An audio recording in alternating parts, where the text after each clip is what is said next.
What a joy it is to be back. So I'm just like, you guys are family. I feel like, there's so many new faces. There's still some old ones around, so that's good. It's good to see the old ones. And just thank you again to Pastor Luke and Catherine for the privilege of being able to serve you guys and to bring a word. And they're such great pastors. When you move churches, your heart kind of, you have to get used to new pastors and a new church. And it's a bit hard. We had COVID and everything, so it's been hard for us to find a new church family in a sense. So being here, we can just relax. And we've got beautiful guys that we know love us and care for us. And so we just want to say thank you and honour you guys. And I pray that you guys are praying for them, looking after them, and just loving on them, because it's a hard job being pastors. And so honour them, be with them, hey? But look at you guys. I'm like, this is it, because I was way back when, in 2009, first service, River's Edge. I was there. I told Luke, but Luke didn't believe me that I was going to come. And so we were really here for 10 years. Well, I met Jean, so, bridal college or meeting your husband in church. That's always a great thing, isn't it? And then little Joelle, who's now 4, we had her while we were still here in Sydney. And then now we've got a new addition, little Danielle. So she's the one there in the ladybird hat trying to come up to me probably. So you guys have been on the journey with us. I feel like I was single and Janet prayed and you guys prayed. We had miscarriage and babies, and all of you guys have been on the journey, and I hope that we can bring some of that out again today. I'm saying He's the same God. He's the same God in 2009 when the church was planted. He's the same God back in Exodus. So Gary, great kids talk, because you knew we were going to talk on Exodus, right? Because it's Old Testament. We're going to talk on Exodus. So He's the same God back then, and same God at Pentecost, same God for you right now. And I hope and pray that you'll be encouraged from that. So let's get into it, hey?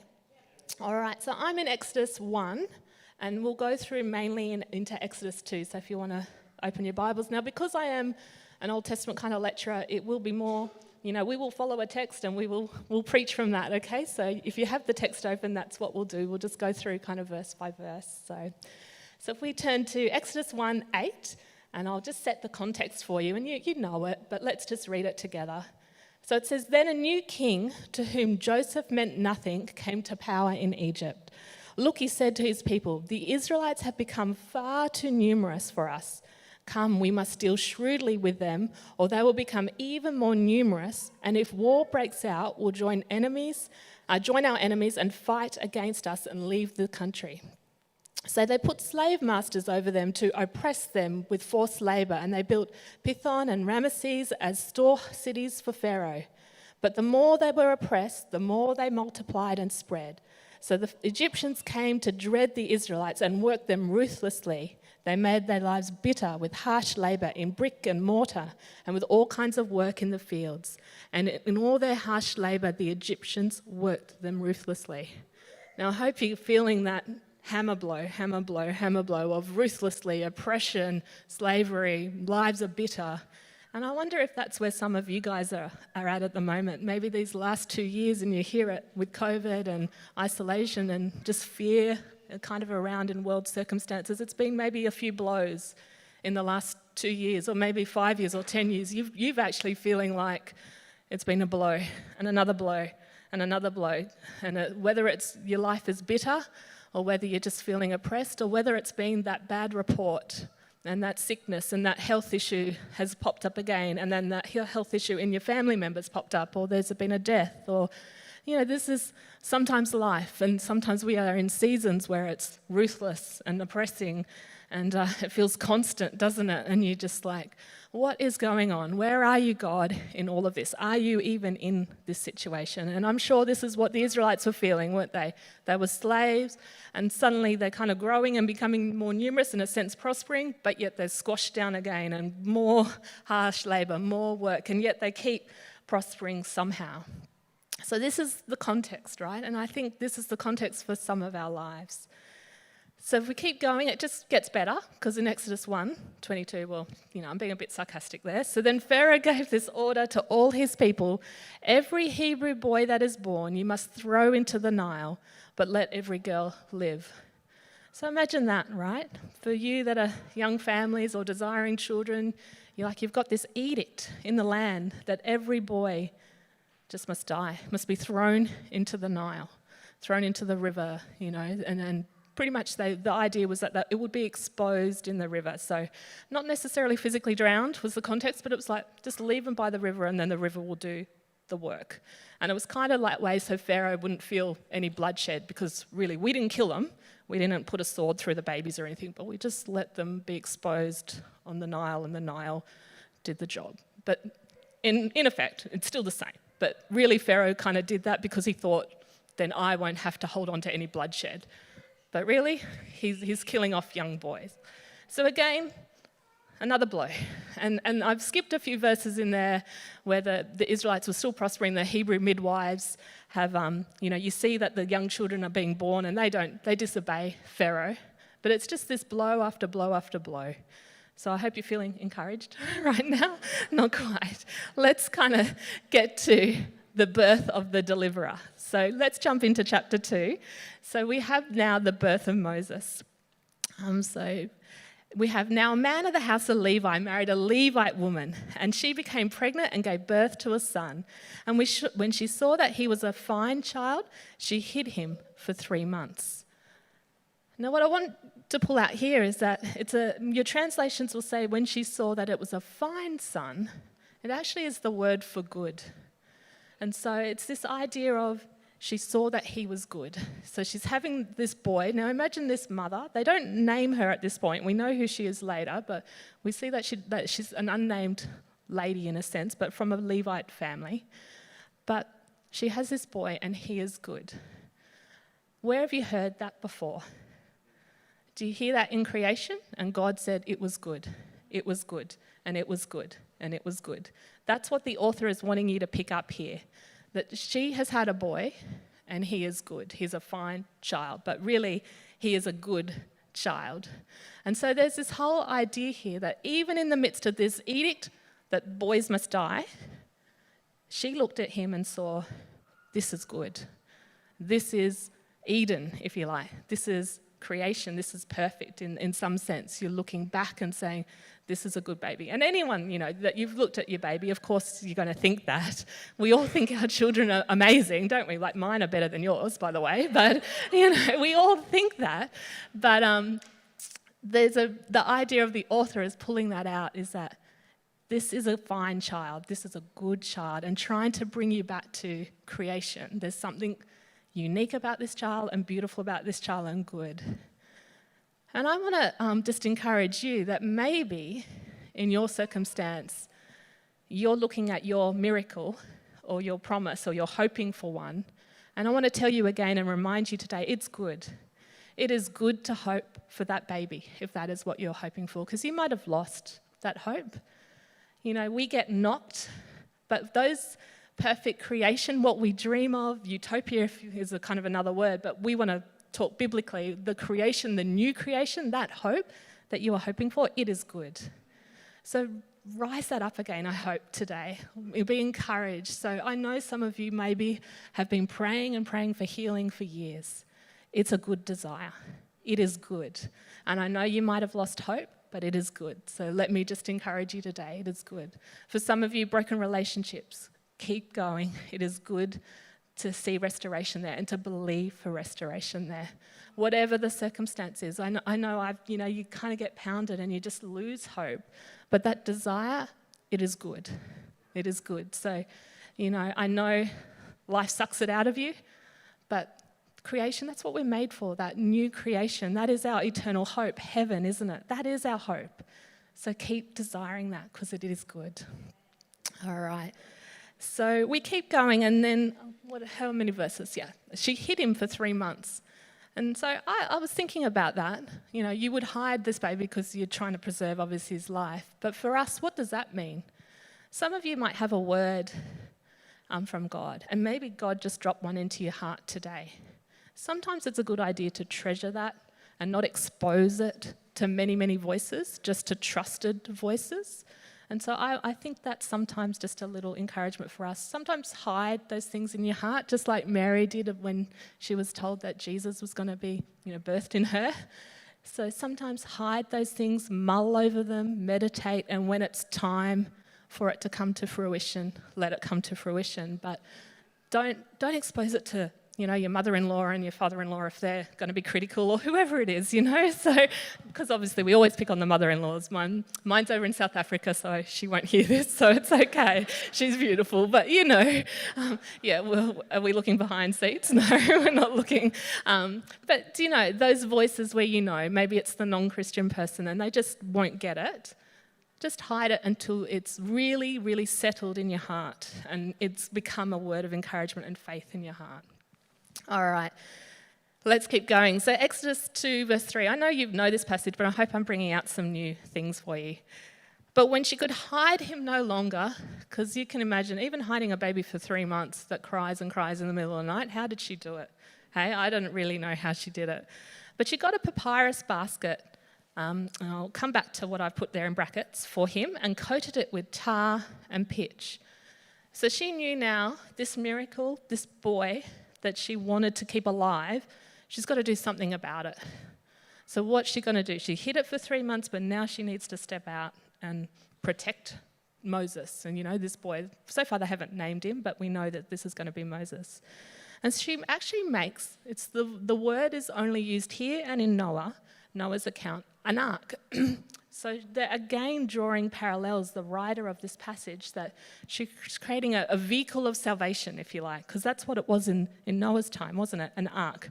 Obviously, it's not the massive ark that we see in the Noah account, but it's the same word. So it's meant to bring up in your mind the history of the ancient Israelites, that they came through the waters and survived, And so likewise, this little baby boy, hopefully, prayerfully, at this point, she doesn't know what's going to happen, but she's stepping out here in faith, making an ark out of the reeds, out of the papyrus.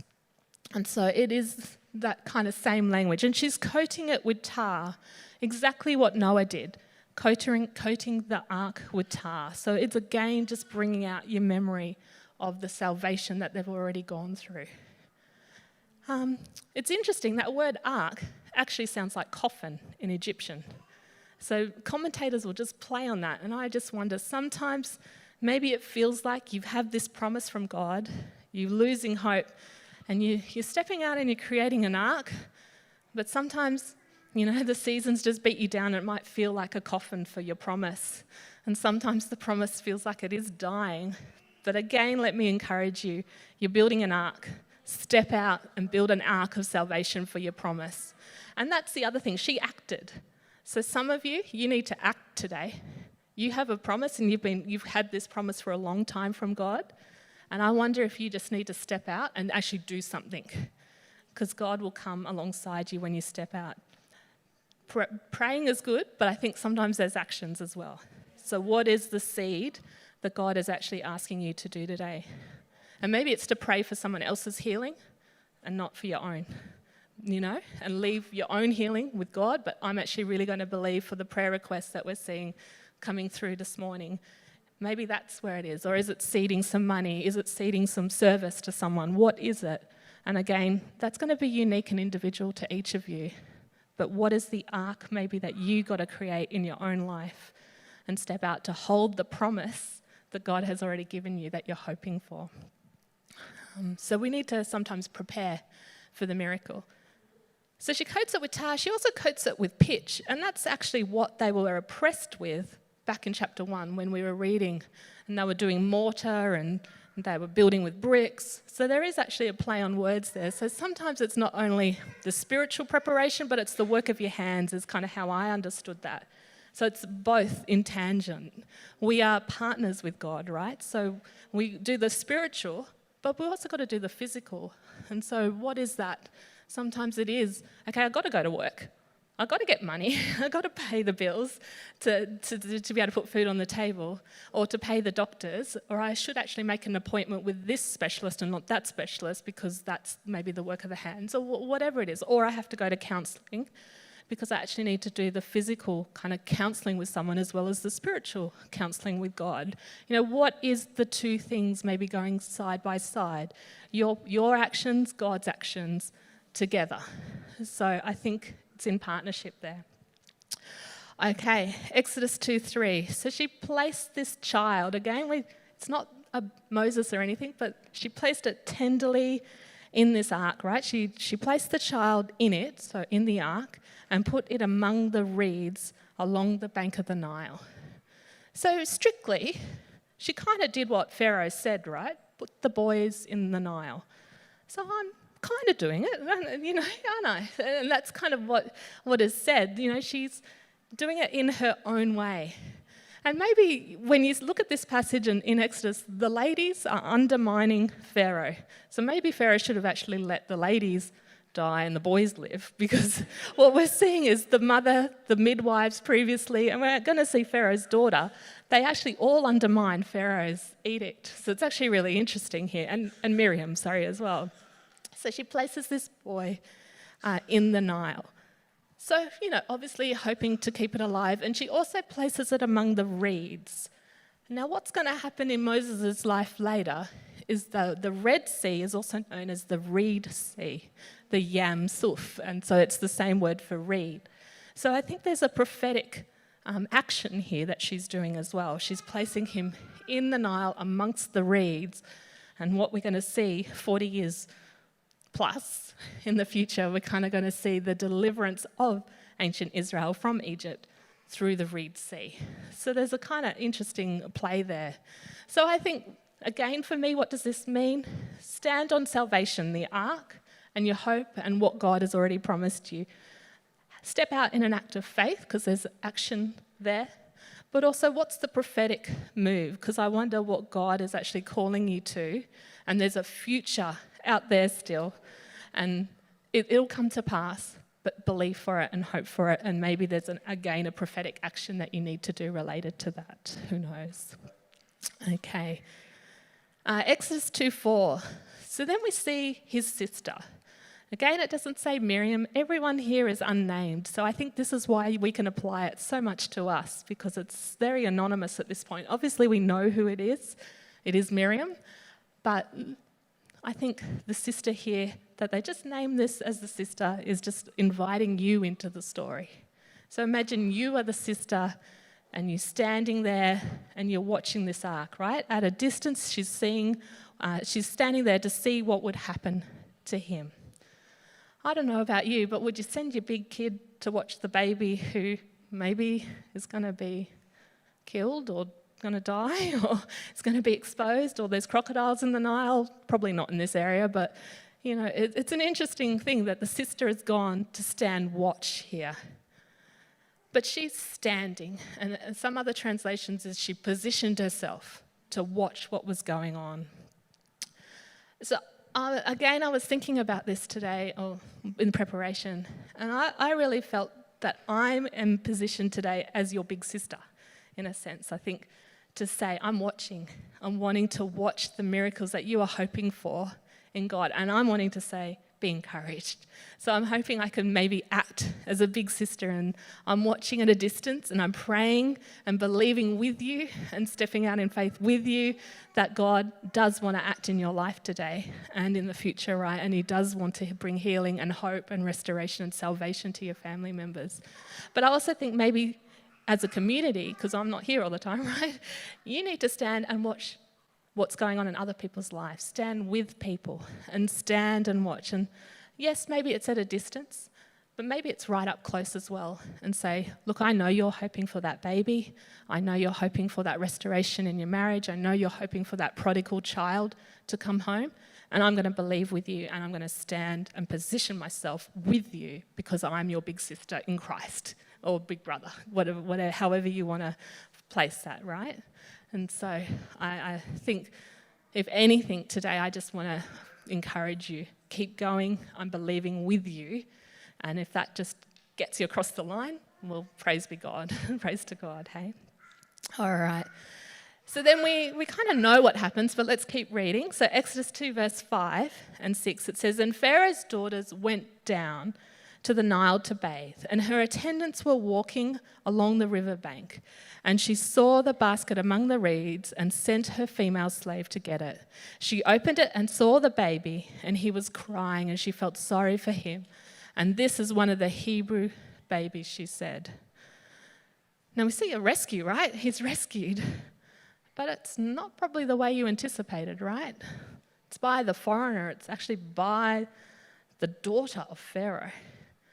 So again, I think you got to realise the plot's a bit ambiguous here. We're like, what is going to happen? Is she going to follow through on her father's orders, or is she going to undermine her father? And look, I'm talking to the crowd that knows the story. You already know that she's going to undermine her father and she's going to adopt this child into her own household.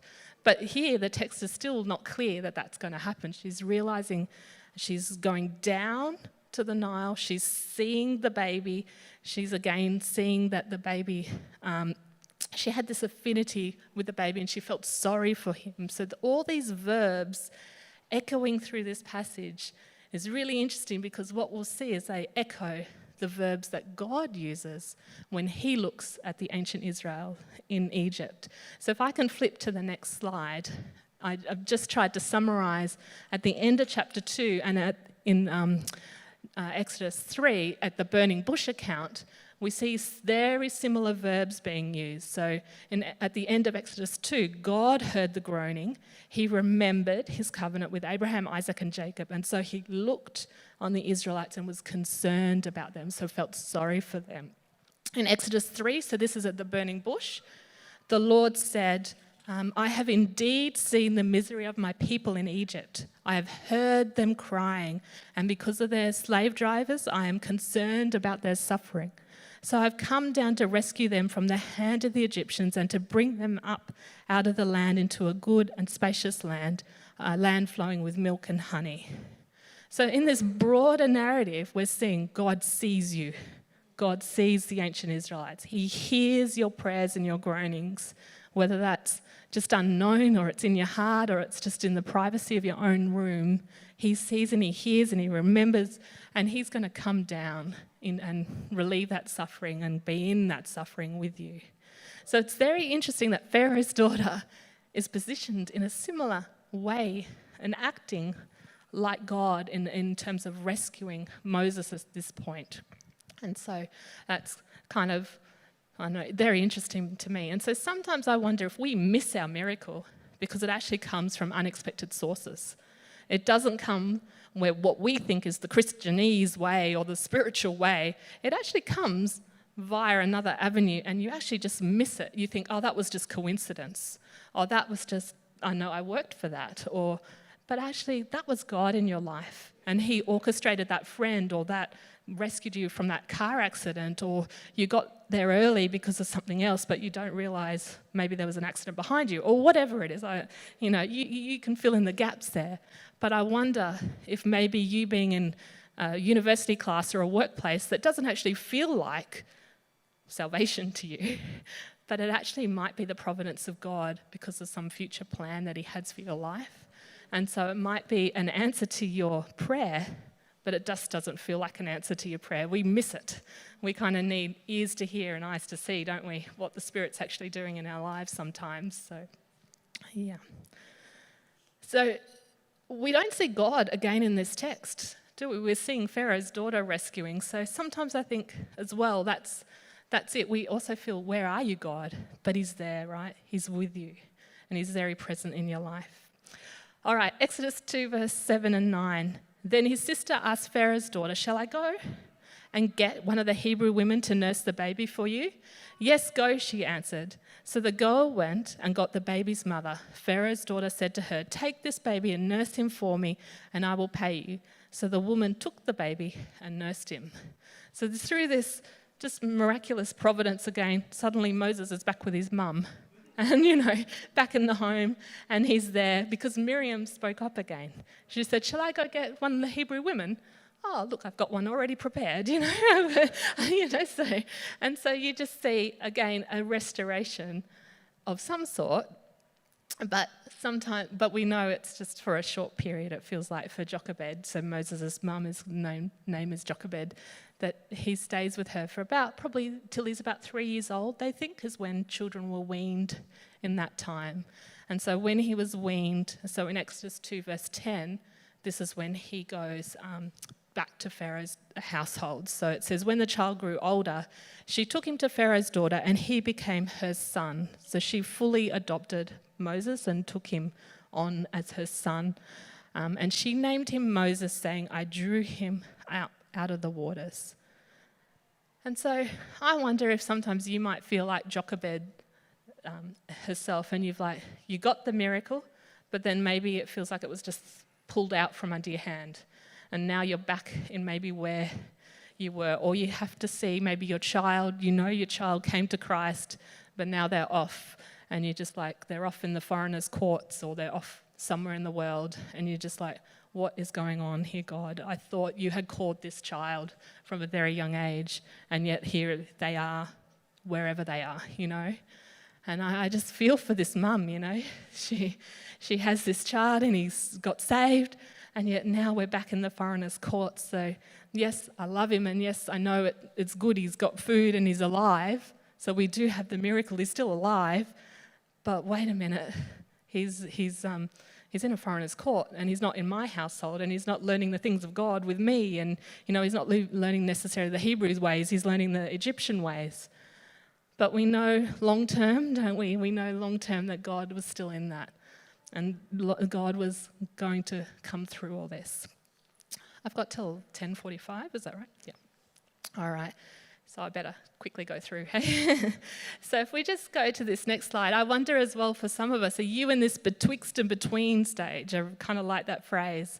So there's this, again, the miracle felt like it was so close, and the hope and the desire that God was so near, but yet it sort of feels like it's been stripped straight out of your hand. So if we go to the next slide, we know that then Moses becomes a murderer, don't we? And we know that he flees to Midian.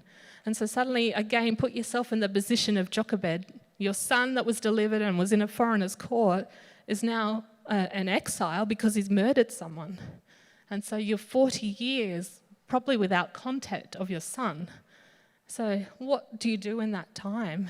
And what do you feel, and the emotions and all of that? And he marries and he has children during this time, but you've not seen your grandkid because he's out in Midian, out with Jethro's family, right?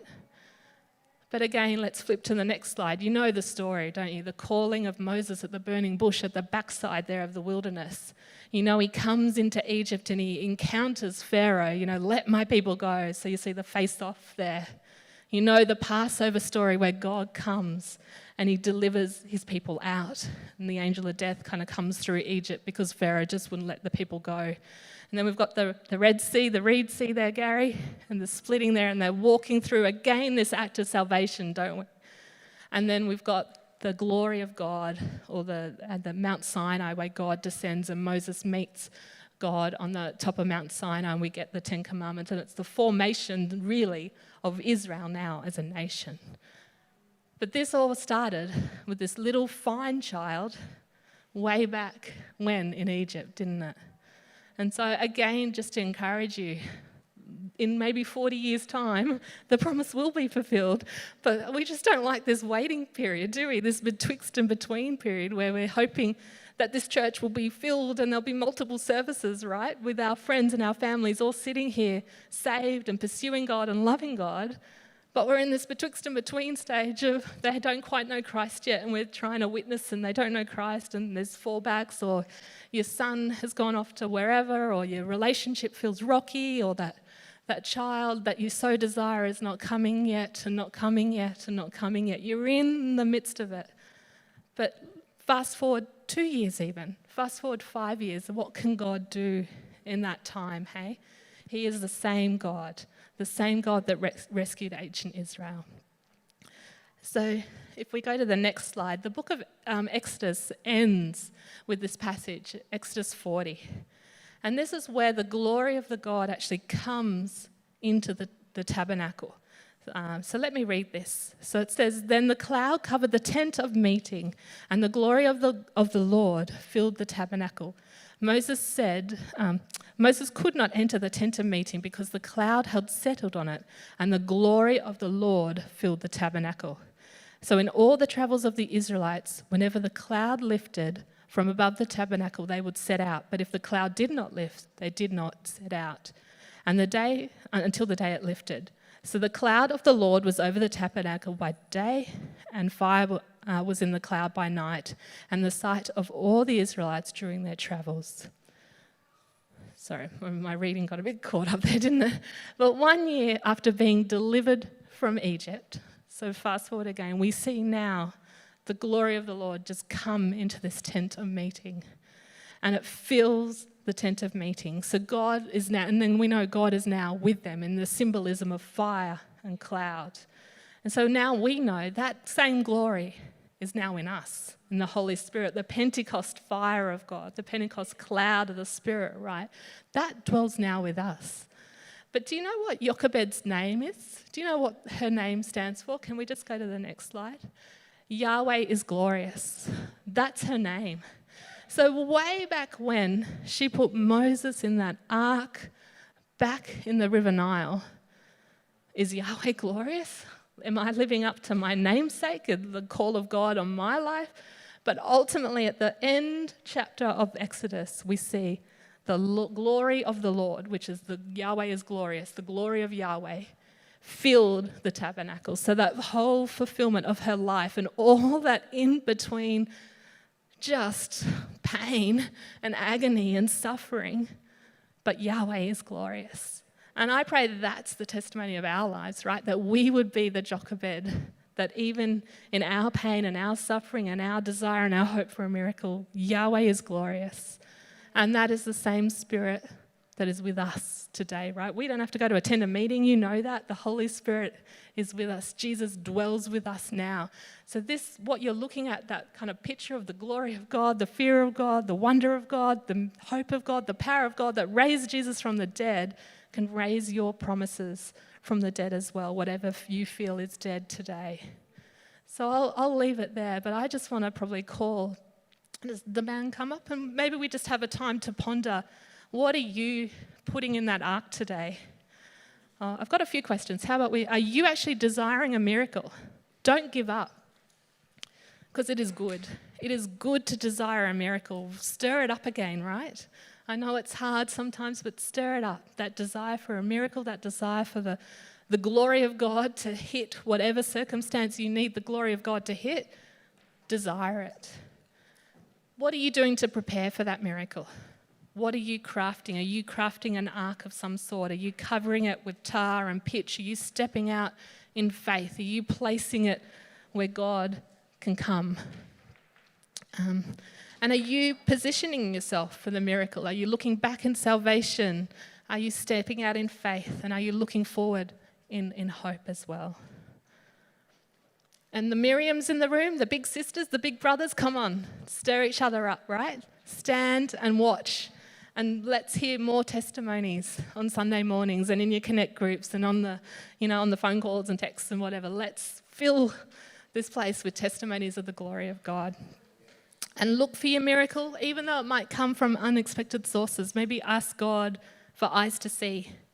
That Pharaoh's daughter has rescued, but what is it? Maybe that was a miracle and I just totally missed it because I'm so blind and I think it's natural, but it's not. It's supernatural, right? God, you're in that. And then just stick with it, hey? Persevere. Step out again. Step out again. Step out again, because God is glorious and He is with you. And I know it's hard. And I know sometimes you just have to put the disappointment aside and you have to put the fear aside and the shame aside. But step out again, because God is on your side. God is with you. He loves you and He's here. He's glorious, right? Okay. So